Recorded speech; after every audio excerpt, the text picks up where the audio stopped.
سلام بچه، خوش اومدید به این ویدیو. من ویگاد هستم. آقا بعد مدت ها برگشتیم.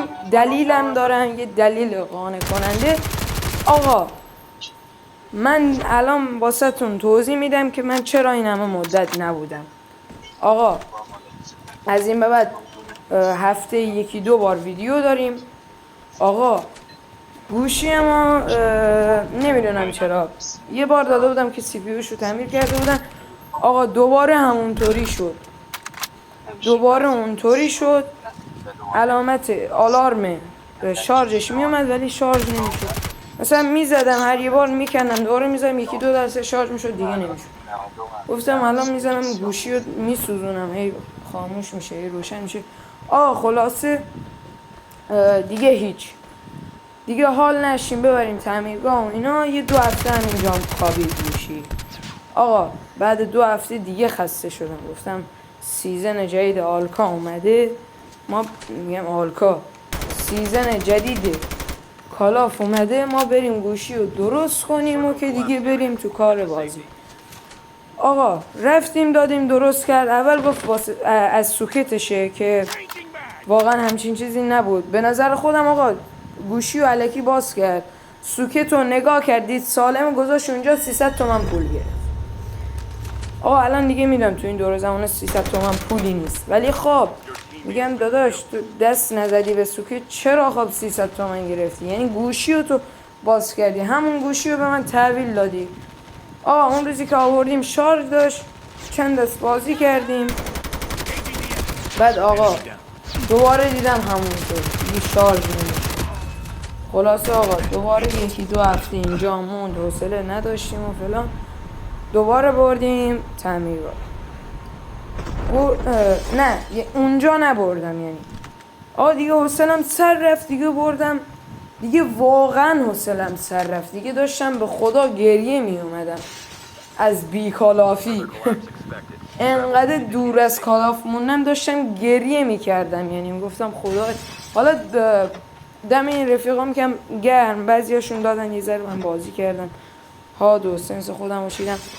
خلاصه دوباره بردیم اونجا و یعنی همون شبی که اونجایی که دادم نمیتونست درست کنه، یه ذره شارژش من برداشتم. آقا اینو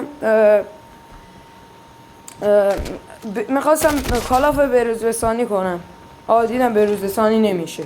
نمیدونم چی کار کرده بود آقا، نمیدونم به خدا. اصلا من زیاد از اینجور چیزا سر در نمیارم. بعد داخل گوشی رو خوب بلدم ولی نه مثلا تجهیزاتش. آقا انگار مثلا حافظه گوشیم یه کارت حافظه داره دیگه گوشی. فکر کنم آقا اونو یه کاری کرده بود، دستکاری از نه حتما بلد نبود آقا، حواسش حالا هر چی خراب کرده بود اصلا. آقا من از 48 64 گیگ گوشی من، از 48 گیگ من کلا حافظه دارم، چون بقیه شو دیگه سیستم عامل گوشیم گرفته، چون شیائمی دیگه. اونایی که شیائمی دارن حتما میدونن. خلاصه آقا دیدم اصلا نمیشه بروز رسانی کرد. رفتم یه بازی کم حجم دانلود کنم، دیدم حتی اونم نمیشه. با اینکه از 48 گیگ من 32 گیگش 12 گیگ اینا رو خالی کرده بودم. 12 گیگ نه فکر کنم 9 گیگ اینا بود، 8 گیگ. خلاص آقا از 48 گیگ پر گوشی ما اومد 32 گیگ. بقیه‌اش دیگه تا 48 گیگ اصلا فضا داشت، اصلا نمیشد. خلاصه دوباره دیگه گوشی همینطوری خاموش شد. بعد دوباره یک هفته، حالا 10 روز نمیدونم چند روز، دوباره بردم یه جای دیگه. آقا 5 شنبه گوشی رو تحویل دادم، جمعه که تعطیل بود، شنبه به من تحویل داد. چه گوشی هم تحویل داد، ولی خب گوشی بره تعمیرگاه، اون گوشی سابق هیچ وقت نمیشه آقا، اینو تو کلتون فرو کن. خلاص آقا باز یه ذره لگو دارم، ولی حافظم رو خالی کردم. از این بعد واسهتون هفته یکی 2 بار ویدیو میذارم. بچه ها این گیم هم سطح آقا میخواستم براتون اتچمنت بذارم ولی نشد تست کنم. اکتیویژن خیلی دیر میاره این گاندراپا رو، حالا دراپ و گاندراپ خیلی دیر میاره واقعا. خلاصه اینجا رو ببین. رفتم بکشم دیدم نیست. اچسشو برداشتم رو هوا یه شات میزنی 22 تا دمیج. چرا؟ اون الان بروکن بود وان شات میشد به خدا. این یه شات، دو شات نمیره، ریلودا بسته.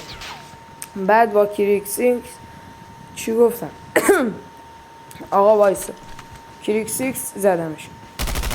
آقا خلاصه دیگه سویچ بلو برداشتم. آقا سویچ بلایدو برداشتم و رفتم دنبالشو. اینو فینیش دادم که کسی ندازه. آقا رفتیم اینو یه شات زدم، یارمو 3 ساعت دنبالش دیدم. آقا تیر نداریم چیکار کنیم؟ ولی خب آقا این دستو وین کردم، خیلی هم قشنگ وین کردم. آقا گوشیم زنگ خورد. آقا خلاصه داشتم میگفتم آقا این دستم وین کردیم. از این به هفته یکی دو بار ویدیو داریم. بعد این ویدیو گذاشتنم یه دونه شورت ویدیو یا قبلش میذارم. لایک و ساب یادتون نره. عشق منین. گلوم گرفت بچه ها، خدایی کمک کنین من یه دونه دیوایس بگیرم. یعنی عشق منی، من یه دیوایس بگیرم هر روز براتون. به خدا مدرسه نداشته باشم تابستونا هر روز یکی دو تا ویدیو میذارم. تا ویدیو بعدی بدرود.